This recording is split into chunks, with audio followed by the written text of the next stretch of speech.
already take care of your health. Otherwise, there's going to be a little addition to your periods where there's like, this is more of an awareness video. And it is for the girlies, so the girlies who do go through the menstruation period. So if you're not there or you're not close to someone who is there, maybe skip this video. It's not for you. Love you loads, but it's not for you.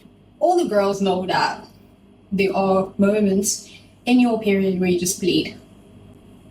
Okay, now people are gone. I'm actually going to talk about the periods for real. Basically, this video is about taking care of your health. It's not going to lie, like, stress is so bad, but so common. And it like tickles its way into our lives. And it finds a way to insert itself into our lives involuntarily of us wanting to get into stress, you know what I mean? So, stress can really be something that is detrimental to your health. I know this. Last year, I started my first job. My first ever corporate job was in February. And, you know, it was my first job straight out of college, straight out of uni. I decided, you know what, I'm going to go and move somewhere with a family member. And I was going to work where I was working. I want to say I tried my best to be the most prepared for the job, but I don't think that I was. I don't think that I was prepared for the amount of stress that comes with having a 9-to-5. Or maybe there is 9-to-5s that are manageable, but maybe I don't have a high tolerance for stressful situations. Got very stressful. There were things that happened, basically, that I cannot really share on here because I sounded like non-disclosure. They caused a lot of stress because they were surrounding uncertainty. And the place in which I was living also had factors that created a lot of stress within me as a person. Relations with the person I was living with, as well as my internal vision of where I was supposed to be in life and the fact that I wasn't actually there. And the fact that it felt like I had less support. Even though it was like my first time working. For example, I had to pay for my graduation, for like the things that went into my graduation. I had to pay for all of those things. And things like that really create a lot of stress and strain on your body. Now imagine it's the week before your period. Let me set the scene. It's the week before your period, you're feeling cranky, you're feeling like the world is ending, you're feeling sad, you're feeling susu too. You're feeling quite susu, I won't lie. And you're feeling like everyone hates you and things like that.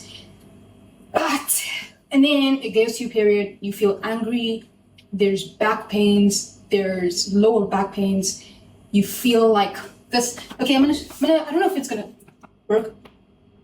I don't know if you heard that, but there's something that happens to me where my back, it kind of cracks a lot, and it happens way too much during my period. So I have lower back pains, and then you have tender breast, you have things like diarrhea, bloating, and your skin breaks out, and you're just lethargic, and you don't feel like doing anything, and you're angry at everyone, you're angry at the world.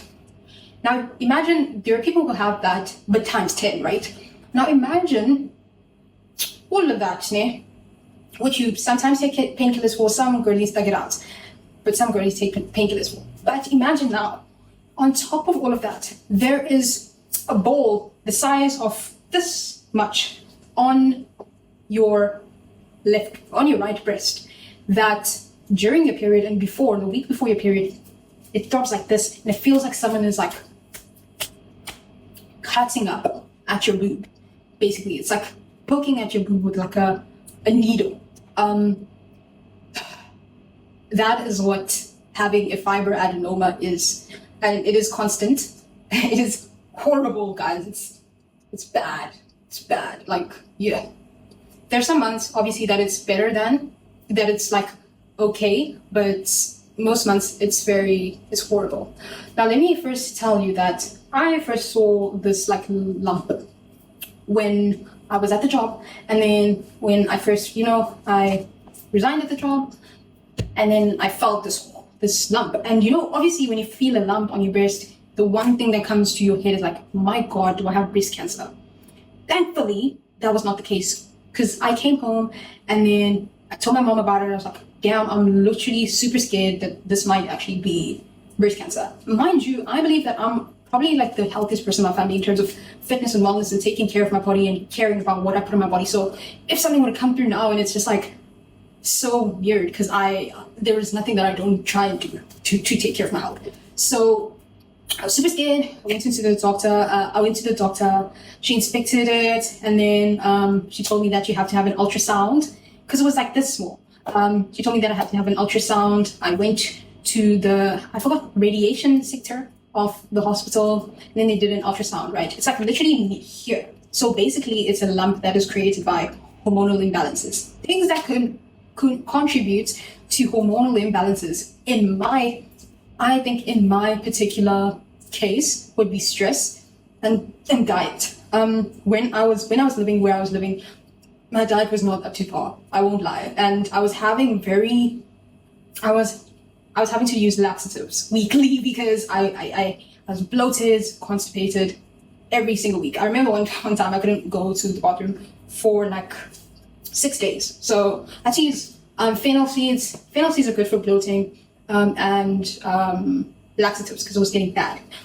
So diet and stress. I think stress was the main thing that was causing hormonal imbalances, which then led to this fibroadenoma like developing.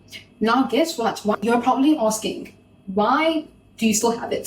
They did diagnose it, they did check it. Why didn't you like get it removed? First of all, when I got it checked, I found out that if you are below the age of 25, I think, you are unable to do a UV mammogram. They don't do that for ladies that are under the age of 25 in South Africa, apparently. And I understand that I got an ultrasound and they detected it as a fibroadenoma because of how the tissue was linked to my other tissues. Second thing that is super irritating is the fact that you are not able to remove it. If it's this, I think it's 2 centimeters.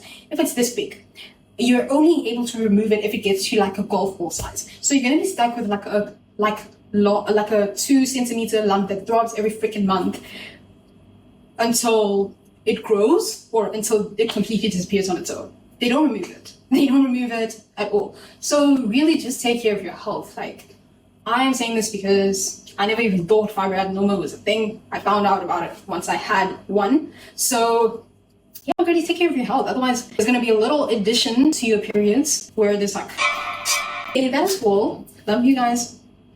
See you next week.